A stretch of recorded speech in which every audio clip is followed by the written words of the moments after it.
दिमाग में ये आता है जो संविधान है वो उसमें रूल बनाए गए हैं जो कि सब वो ये दिखाता है संविधान की लोगों के बीच में इक्वालिटी होनी चाहिए। अच्छा। बराबर का सम्मान मिलना चाहिए लोगों को, और किसी को कम और किसी को ज़्यादा नहीं मिलना चाहिए, उनको इक्वल मिलना चाहिए। और जैसे कि एक एग्जांपल लेते हैं, जैसे कि सोसाइटी होती है उसमें रूल्स नहीं बने होते, तो फिर जो लोग होते हैं वो बराबरी करते हैं एक दूसरे की कि नहीं मेरा रूल सुनो मेरी बात सुनो। तो संविधान ये कहता है, संविधान एक ऐसा रूल प्रोवाइड करवाता है जो कि सब मानते हैं।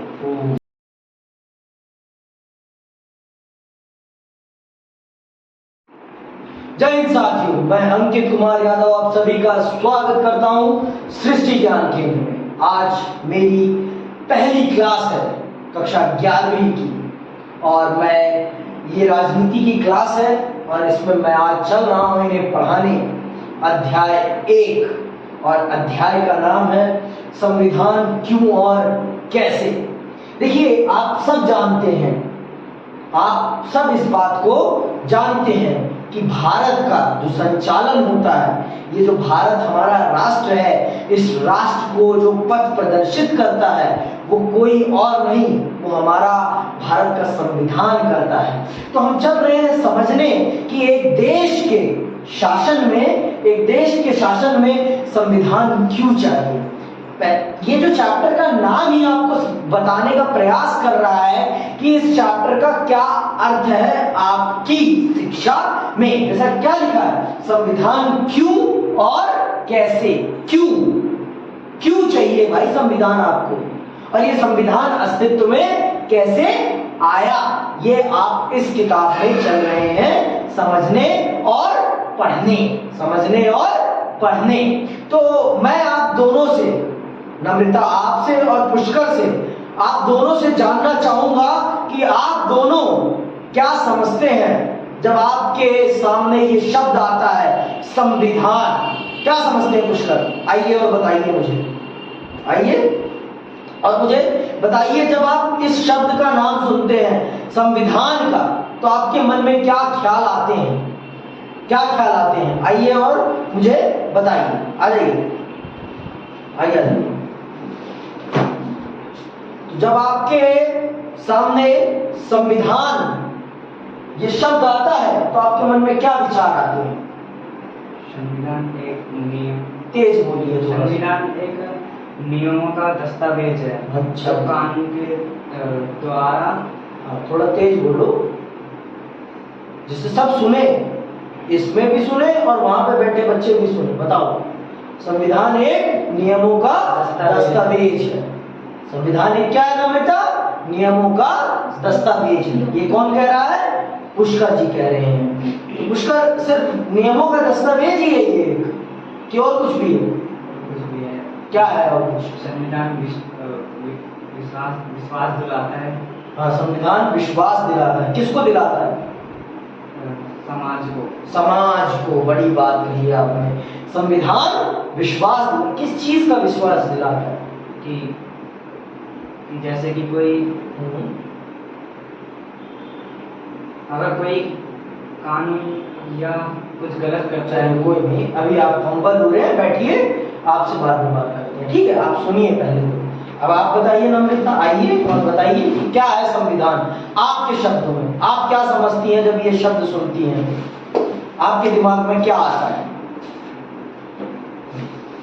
क्या आता है आपके दिमाग में? ये मेरे दिमाग में ये आता है जो संविधान है वो उसमें रूल बनाए गए हैं जो कि वो ये दिखाता है संविधान की लोगों के बीच में इक्वालिटी होनी चाहिए। अच्छा। बराबर का सम्मान मिलना चाहिए लोगों को, अच्छा। और किसी को कम और किसी को ज़्यादा नहीं मिलना चाहिए, उनको इक्वल मिलना चाहिए।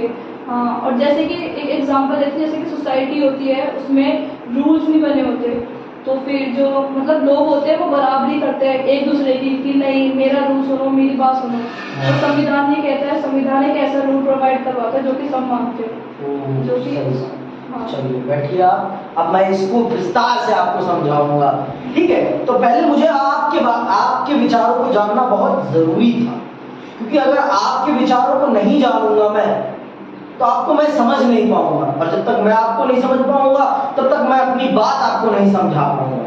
आपके ज्ञान के स्तर को जानना भी मेरे लिए बहुत जरूरी है। आपको किस प्रकार की टॉनिक देना है, आपकी बीमारी को जानना बहुत जरूरी है ना, तभी तो मैं आपको उसी प्रकार की दवाई दूंगा, तभी मैं आपको उस प्रकार की दवाई दूंगा जिससे कि आपके अंदर वो ज्ञान स्टोर हो सके। अभी आपका जो ज्ञान का स्तर है ना वो जीरो है संविधान के संबंध में, संविधान के संबंध में आपका ज्ञान जीरो है। तो चलते हैं आपको जीरो से हीरो बनाने की तरफ, संविधान के रास्ते में। ठीक है, आप सब जैसे कि आपने भी थोड़ा बहुत बताया कि संविधान एक दस्तावेज है, कानूनों का दस्तावेज है, और संविधान का काम है समाज को विश्वास दिलाना। पर आप ये नहीं बता पाए कि वो किस चीज का विश्वास दिलाता है, तो इस चीज की कमी को मैं पूरा कर दूंगा। आपने भी जैसे कहा कि संविधान हम समाज में एक ऐसी स्थिति का निर्माण करता है जो कि हमारे बीच में आपसी द्वंद्व को खत्म करता है और हम सबको एक जैसे नियमों का पालन करने के लिए प्रेरित करता है।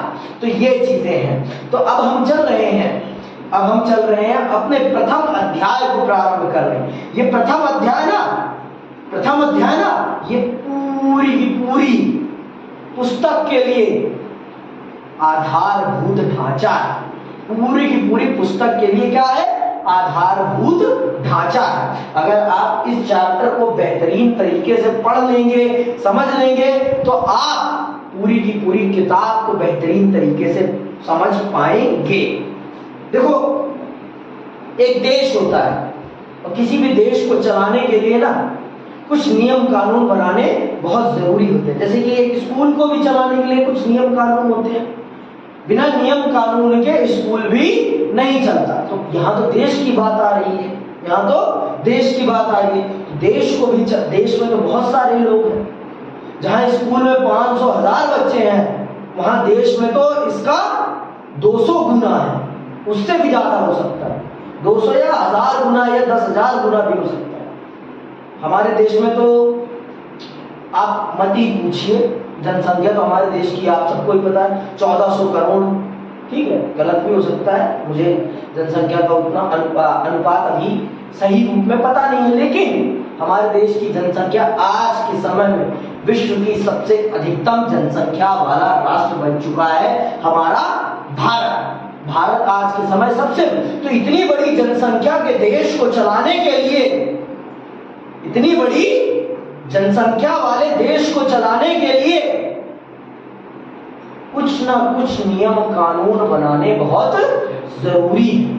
अगर हम नियम कानून नहीं बनाएंगे तो देश के लोगों में आपसी द्वंद्व हो जाएगा, आपसी मुठभेड़ हो जाएगी। इसी मुठभेड़, इसी द्वंद्व, इस सबको दूर करने के लिए हमारे देश के निर्माताओं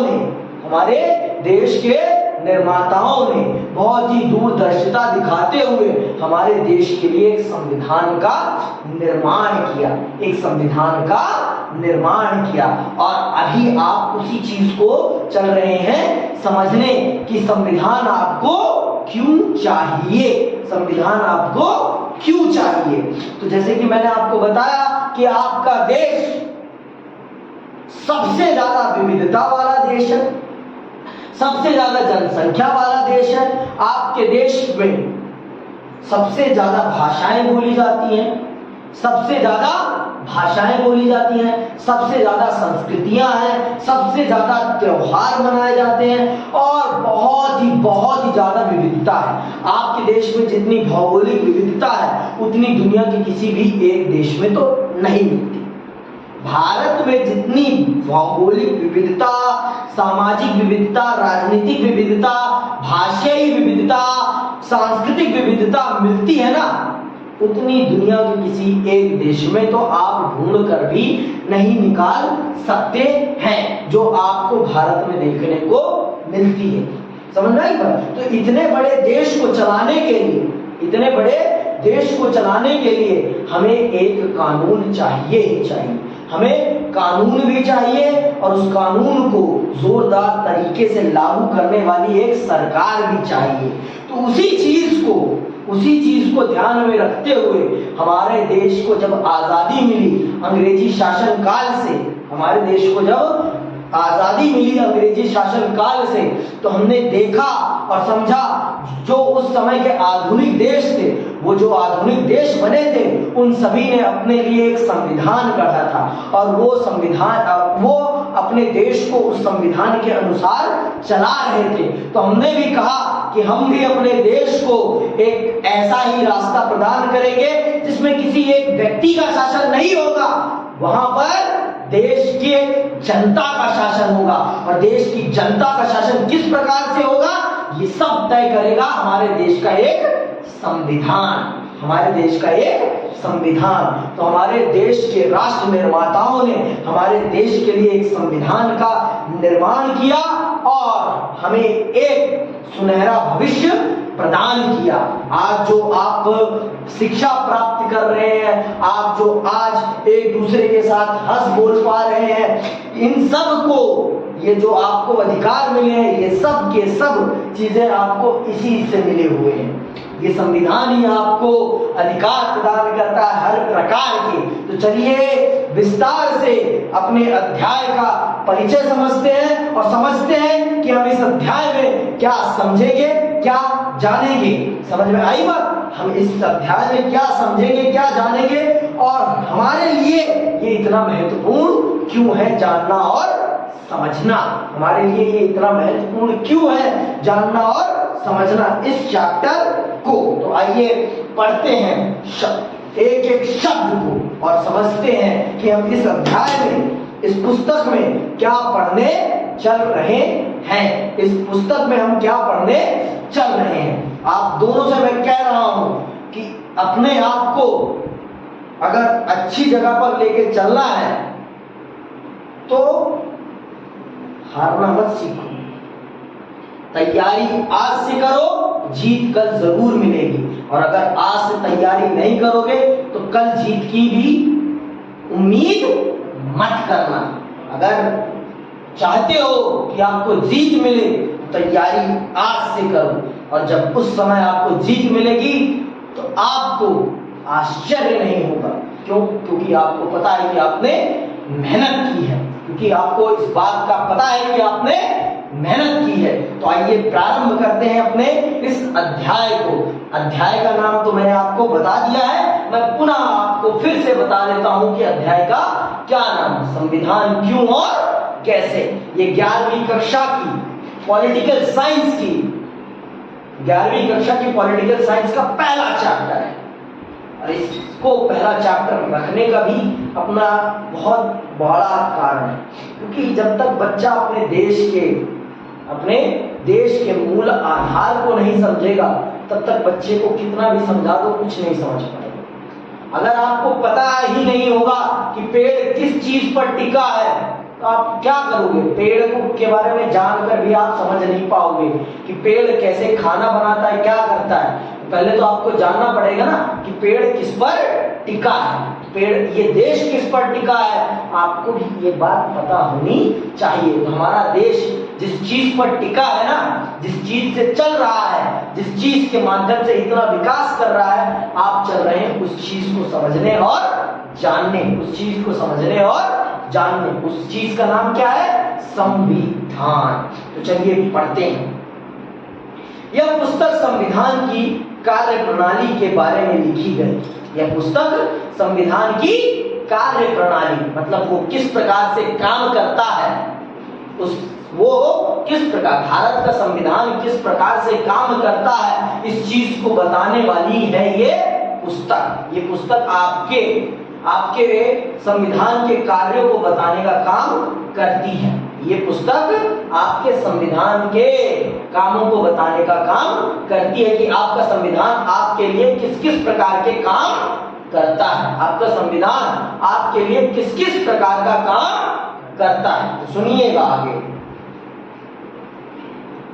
आगे के अध्याय में आप संविधान की कार्य प्रणाली के विभिन्न पहलुओं के बारे में पढ़ेंगे। हमारे देश की सरकार की विभिन्न संस्थाओं और उनके आपसी संबंधों के बारे में आपको ज्ञान होगा। लेकिन इसके पहले कि आप चुनाव, सरकार, राष्ट्रपति और प्रधानमंत्री के बारे में पढ़ें, यह समझना जरूरी है कि सरकार के पूरे ढांचे और सरकार की संस्थाओं को नियंत्रित करने वाले विभिन्न सिद्धांतों की उत्पत्ति भारत के संविधान से हुई है। आप इन सब चीजों को पढ़ें, उससे पहले आपको ये जानना जरूरी होगा कि इन संस्थाओं को, इन पदों को जो शक्तियां मिली हुई हैं, वो शक्तियां कहां से मिली हुई हैं और कैसे मिली हुई हैं, ये जानना आपके लिए जरूरी है। तो ये सारी की सारी शक्तियां कहां से मिली हुई हैं? ये सारी की सारी शक्तियां भारत के संविधान से मिली हुई हैं। आपके देश में बहुत सारी संस्थाएं हैं जो आपके देश को चलाती हैं, तो उन संस्थाओं को ताकत कहां से मिली है, ये सब आपको यहां बताया जाएगा। आपके देश में चुनाव जो होता है वो कैसे होता है और चुनाव कराने के लिए किसको ये जिम्मेदारी दी गई है, ये आपको बताया जाएगा। यहाँ पर आपको बताया जाएगा कि आपके राष्ट्रपति, आपके देश के जो सबसे प्रमुख व्यक्ति हैं, राष्ट्रपति, उस व्यक्ति को कैसे क्या अधिकार मिले हुए हैं ये आप जानेंगे, और कैसे मिले हैं और कौन कौन से अधिकार मिले हैं ये सब आपको जानेंगे। आप ये सब चीजें जानेंगे। आपके देश में प्रधानमंत्री की क्या भूमिका है ये भी जानेंगे आप। ये सारी चीजें कहां से निकली हैं? ये सारी की सारी चीजें भारत के संविधान से निकली हैं। तो सबसे पहले हमें भाई जहां से सारी चीजें निकली हैं, सबसे पहले हमें उसी को जानना पड़ेगा। तो वो क्या है? हमारे देश का संविधान है। तो आइए सबसे पहले हम समझते हैं भारत के संविधान को कि हमें भारत के संविधान की क्या जरूरत पड़ी और ये कैसे बना। तो चलिए मैं आपको बता देता हूं इस चैप्टर में मैं आपको क्या क्या पढ़ाऊंगा। तो इस अध्याय के अध्ययन से आपको निम्नलिखित बातों का ज्ञान होगा। पुष्कर, ठीक है। तो हम यहाँ पर क्या क्या पढ़ेंगे? हम यहाँ पढ़ेंगे कि संविधान किसे कहते हैं। पहला क्या समझेंगे कि संविधान किसे कहते हैं। दूसरा क्या समझेंगे, संविधान समाज को क्या देता है। देखो भाई, जब तक हमें किसी भी चीज से कुछ मिलता नहीं है ना, तब तक हमारे जीवन में उसका कोई महत्व नहीं होता।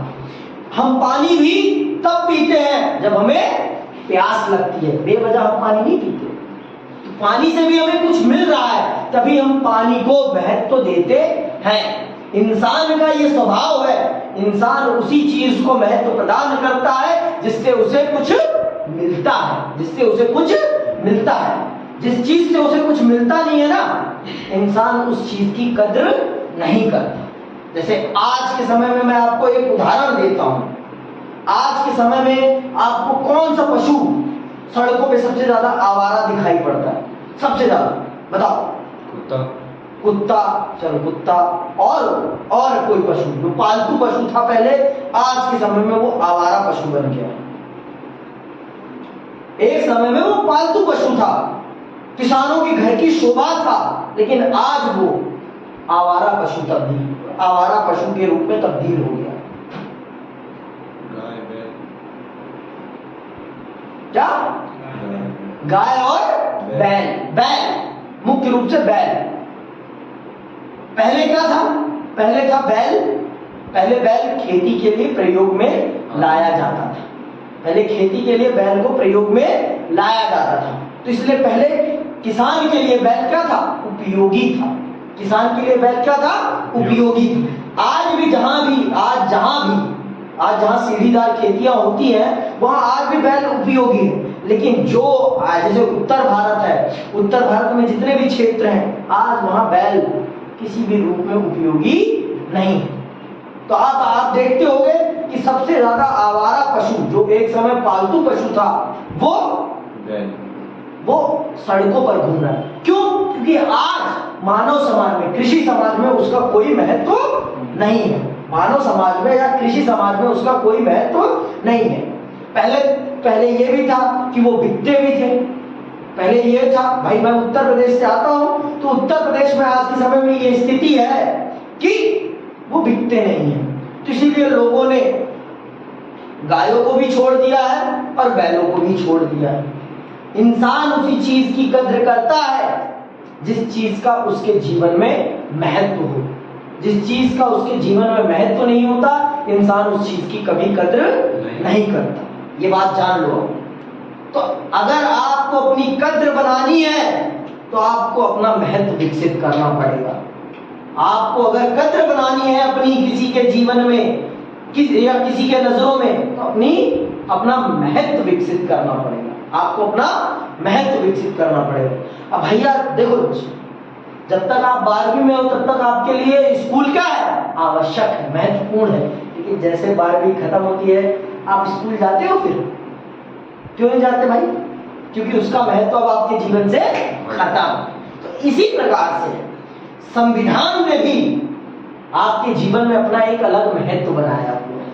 संविधान ने भी आपके जीवन में एक अलग महत्व बनाया हुआ। वो किस प्रकार से बनाया हुआ ये मैं समझाऊंगा आगे की वीडियोस में या आगे की क्लासेस में आपको। इसके लिए आपको देखना पड़ेगा, सुनना पड़ेगा। बिना देखे सुने आप नहीं समझ पाएंगे कि संविधान ने आपके जीवन में किस प्रकार से अपना महत्व बनाया हुआ है, जिस कारण से आप उसका इतना सम्मान करते हैं। जिस दिन भी आप कानून के शिकंजे में फंसते हैं ना, उस दिन आपको पता चलता है कि संविधान क्या चीज है। जिस दिन भी आप शोषण का शिकार होते हैं, उस दिन आपको पता चलता है कि संविधान क्या चीज है। जब तक आप इन चीजों का सामना नहीं करते, तब तक आप संविधान के महत्व को नहीं समझते। और जिस दिन आप इन चीजों का सामना करने लग जाते हैं, उस दिन आप समझ जाते हैं कि आपके लिए संविधान कितना महत्वपूर्ण है। आई बात समझ? संविधान को समझना बहुत जरूरी है। तो मैंने आपको बताया ना, संविधान ने आपके जीवन में एक बहुत बड़ा स्थान बना रखा है, तभी आप उसे इतनी कद्र देते हैं, तभी आप उसे इतनी कद्र देते हैं। आप कभी भी टीवी डिबेट्स सुनते हो तो बहुत से लोग कहते हैं हमारे संविधान में ये बात नहीं लिखी हुई है और हमारा देश किसी व्यक्ति के अनुसार नहीं, संविधान के अनुसार चलता है। आपने ये बातें भी सुनी होंगी पर कभी ध्यान से नहीं सुनी है पर ध्यान से कभी नहीं सुनी। इसीलिए तो ये बेड़ा गर्क है हमारे देश के बच्चों का। हमारे देश के बच्चों का अगर बेड़ा गर्क है किसी कारण से, तो सुनते तो बहुत कुछ है लेकिन ध्यान से कुछ भी नहीं सुनते। और जब तक ध्यान से नहीं सुनोगे तब तक कुछ नहीं समझ पाओगे। चीजों को समझना बहुत जरूरी है। सुनना उतना जरूरी नहीं है जितना समझना जरूरी है। आप सुन रहे हो लेकिन समझ नहीं रहे हो तो कोई फायदा नहीं है। फायदा तब है जब आप सुने और उसे समझें। सुन के समझना बहुत जरूरी है। चलिए, आपको मैंने समझा दी कि संविधान समाज को क्या देता है। संविधान क्या समाज को देता है ये भी मैं आपको बताऊंगा। संविधान समाज में शक्ति का बंटवारा कैसे करता है। ये जो संविधान है आपका, ये समाज में शक्ति का बंटवारा कैसे करता है ये भी मैं आपको बताऊंगा इस चैप्टर में। आपने कुछ संस्थाओं के नाम सुने होंगे। क्या आपने कभी कार्यपालिका का नाम सुना है? कार्यपालिका, एग्जीक्यूटिव का नाम सुना है? कार्यपालिका नाम सुना है? पुष्कर, मैं आपसे पूछ रहा हूं, नाम सुना है आपने? कार्यपालिका नाम सुना है ना? आपने कभी विधायिका का नाम सुना है? लेजिस्लेटिव नाम सुना है? लेजिस्लेटिव। आपने कभी जुडिशरी का नाम सुना है? जुडिशरी, न्यायपालिका। आपने कभी चुनाव आयोग का नाम सुना है? Election commission. आपने कभी यूपीएससी का नाम सुना है? Union public service commission. इसका नाम सुना है? यूपीएससी। इनमें सबसे महत्वपूर्ण है ये तीन। कौन कौन? विधायिका, कार्यपालिका और न्यायपालिका। ठीक है, ये तीनों सबसे ज्यादा महत्वपूर्ण है, सबसे महत्वपूर्ण। तो यही हमारे देश को चलाते हैं मुख्य रूप से। यही तीन संस्थाएं हमारे देश को चलाने का काम करती हैं। आपकी कार्यपालिका, आपकी विधायिका और आपकी न्यायपालिका। तो हमारे संविधान ने इन तीनों के बीच में शक्ति को किस प्रकार से बांटा है ये भी मैं आपको समझाऊंगा इस चैप्टर में। क्योंकि यही तीन संस्थाएं मुख्य रूप से आपके देश को चला रही हैं। यही तीन संस्थाएं आपके देश को मुख्य रूप से चला रही हैं। तो इस बुक में आप इनके बारे में एक एक चैप्टर है बहुत विस्तार से पढ़ेंगे। लेकिन पढ़ेंगे तब जब आप सुनेंगे ढंग से और समझेंगे। सुनेंगे समझेंगे तब जब आप जुड़े रहेंगे हमसे। समझ में नहीं पड़ा? जुड़े नहीं रहेंगे तो कुछ नहीं हो पाएगा। जब तक जुड़ोगे नहीं तब तक कैसे पढ़ोगे? जुड़ो हमसे और पढ़ो खूब। चलो आगे सुनो। और हम चौथी चीज क्या समझेंगे? भारत का संविधान कैसे बनाया गया। तो इस बुक का इस चैप्टर का आखिरी टॉपिक क्या होगा?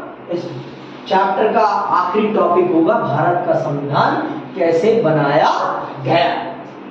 भारत का संविधान कैसे बनाया गया, ये पूरी की पूरी कहानी मैं आपको सुनाऊंगा।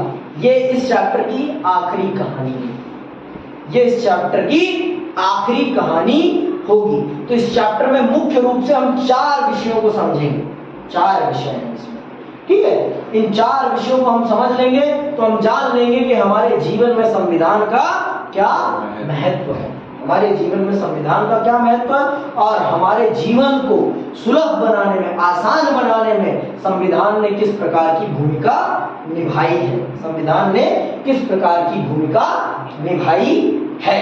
तो चलिए, तो मैं आपको अगली क्लास में ये समझाऊंगा, ठीक है। अगली क्लास में मैं ये समझाऊंगा। तो आज के लिए बस इतना ही। जय हिंद, जय भारत।